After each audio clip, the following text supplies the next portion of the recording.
Hey guys and girls, Sean Evans, the Evans Master here, and welcome. As my regulars would probably know, get out of my eye. As my regulars would probably know, a few months back I attempted to make a costume for the first time of Niles Van Roekel from the game Marvel Nemesis Rise of the Imperfects. I intended to wear it to the Gold Coast Supernova back in April, and safe to say it was kind of a disaster. The costume, not the convention. The convention was awesome. It's putting it lightly when I say that I was disappointed with how the costume turned out. My overall reaction was, as Roekel himself would put it, Now that was a complete waste of time. Like, for a first effort it was okay, but it was quite literally its namesake, imperfect. But now, after a few months of feeling quite demotivated, I feel like I'm ready to proceed with Roekel 2.0.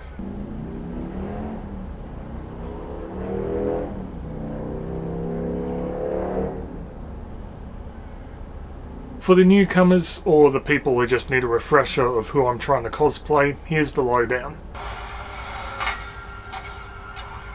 I promise you this won't take long. Niles Van Roekel is the villain of the game Marvel Nemesis Rise of the Imperfects. He's an alien scientist from a peaceful race known as the Turlets. He flees his homeworld after it's invaded and enslaved by another alien race who pretends to need help, and he vows to return with an army to free them. He arrives on Earth, experimenting on humans for decades, trying to create the perfect living weapon, eventually ending up with 7 successful subjects. Because his race is genetically incapable of violence, having never been at war, he uses the Minuteman battlesuit that interfaces with his nervous system, equipped with combat programming, energy cannons, blades, and thrusters. You humans will never learn. So the question is, what am I going to do differently? Well, firstly, the next Comic-Con is Oz Comic-Con in Brisbane, which is in September 16, and the one after that is in November, the Brisbane Supernova, on November 11. So I have about 2 to 4 times as much time as I gave myself on the first Roekel costume. The armour is going to be made out of cardboard this time, instead of the thick EVA foam that I used last time. I noticed that the weight of the thick EVA foam was not being held by the Velcro, which itself wasn't really stuck on properly, because apparently it works better when it's sewn on, and I haven't sewn since year 7. And that attempt itself was a shit show. Also, the cardboard will give that hard armour effect, and also contrast a little more against the thin EVA foam that I used for the midsection, which I'll still be using this time around. Also, using cardboard won't break the bank as much, because there's a lot of used cardboard boxes at work that just get thrown in the crusher.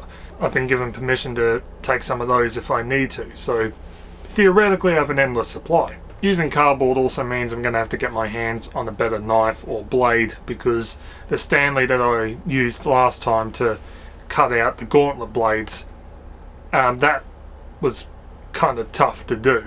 Not that I was expecting it to be easy in the first place. I also need some strong glue or other adhesive that comes in a bigger container than that, because it never took long for me to run out of super glue last time.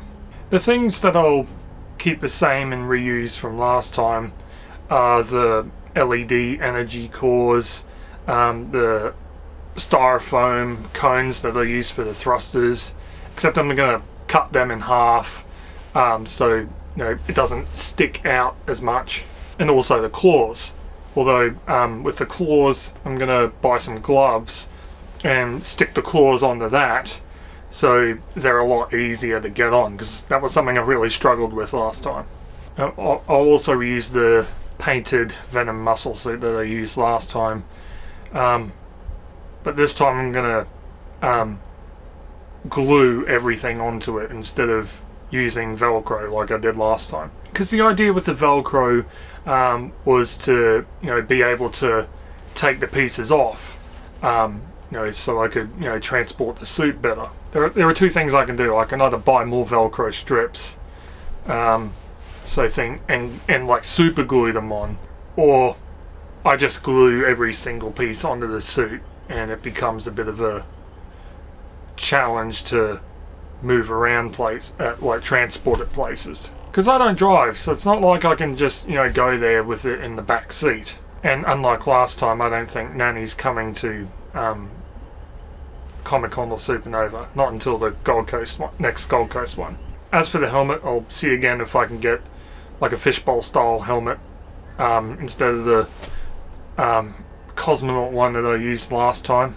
I found a couple suitable ones on the Etsy. One's a Mysterio fishbowl, and the other is like a space helmet that can also be equipped optionally with speakers so people can hear you, and fans to keep you cool.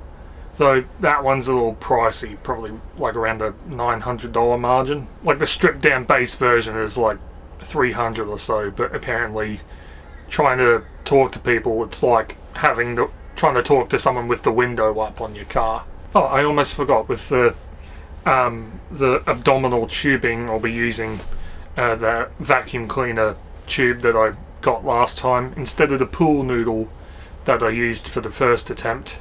Also, while replaying the game, I noticed that Roekel actually has like a single tube going along his spine as well. So I'll have to remember to add that this time. Okay, so that wraps up my preliminary plans for Roekel 2.0. Hopefully I can get it right this time. You know, just, you know, change the stuff that didn't work before, keep the stuff that did work. And I've also got more time this time, so hopefully Roekel 2.0 goes a little more smoothly. I hope you're all doing well, and I'll see you guys and girls next time. Laters.